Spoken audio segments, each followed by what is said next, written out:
మెదక్ జిల్లా నర్సింగ్ మండలంలోని షేర్పల్లి గ్రామంలో హనుమాన్ సేవా సమితి నూతన కమిటీ ఏకగ్రీవంగా ఎన్నుకోవడం జరిగింది. కమిటీ అధ్యక్షులుగా వెంకటస్వామి గౌడ్, ఉపాధ్యక్షులుగా రాజశేఖర్, నవీన్ కుమార్, ప్రధాన కార్యదర్శిగా ప్రశాంత్, సంయుక్త కార్యదర్శిగా అరుణ్ యాదవ్, కోశాధికారిగా పాపగోటను ఏకగ్రీవంగా ఎన్నుకోవడం జరిగింది.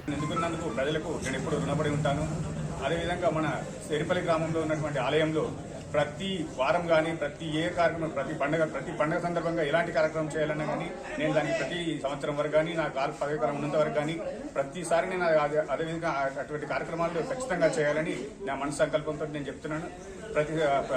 ప్రతి పండుగలాగా మన విలేజ్లోనే 100% నేను చేయడానికి సహకరిస్తానని నేను కోరుకుంటున్నాను. అదేవిధంగా నాకు ఈ అవకాశం ఇచ్చినటువంటి గ్రామ ప్రజలందరికీ రుణపడి ఉంటానని కోరుకుంటున్నాను. ఈ విధంగా షేర్పల్లిలోని ఉన్నటువంటి ప్రతి ఒక్కరికి అందరినీ కలుపుకొని గుడిని మంచి అభివృద్ధి పదంలో తీసుకుపోవడానికి అందరూ నాకు సహకరించాలని కోరుతున్నాను. అందరికి సహకారంతో మన గుడిని ఇంకా అభివృద్ధి చేద్దామని నేను మనస్ఫూర్తిగా కోరుకుంటున్నాను. అదేవిధంగా చేస్తాను.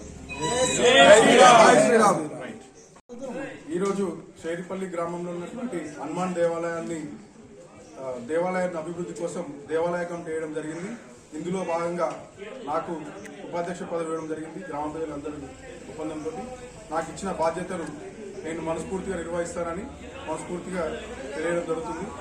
ఈ కమిటీ వేయడానికి గల కారణాలు షేర్పల్లిలో ఉన్నటువంటి ఆలయంలో శివలింగం, నంది, వివిధ రకాల విగ్రహాలు పెట్టడం కోసం మరియు మైక్ సెట్టు, భజన మండలి నిర్మించడం కోసం, అదేవిధంగా టైంకి అలారం సెట్ పెట్టడానికి కొన్ని వినూతన కార్యక్రమాలు ముందుకు తీసుకెళ్లడానికి వేయడం జరిగింది. ఈ కార్యక్రమానికి ఇక్కడ సహకరించినటువంటి మా గ్రామ ప్రజలందరికీ మనస్ఫూర్తిగా ధన్యవాదాలు. మరియు అదేవిధంగా తోచిన సహాయం ప్రతి ఒక్కరు ఈ కమిటీకి సహకరించాలని మనస్ఫూర్తిగా కోరుకుంటూ నాకు ఇచ్చిన అవకాశానికి అందరికీ ధన్యవాదాలు చెప్తున్నాను. మరిన్ని అప్డేట్స్ కోసం మా ఛానల్ని సబ్స్క్రైబ్ చేయండి.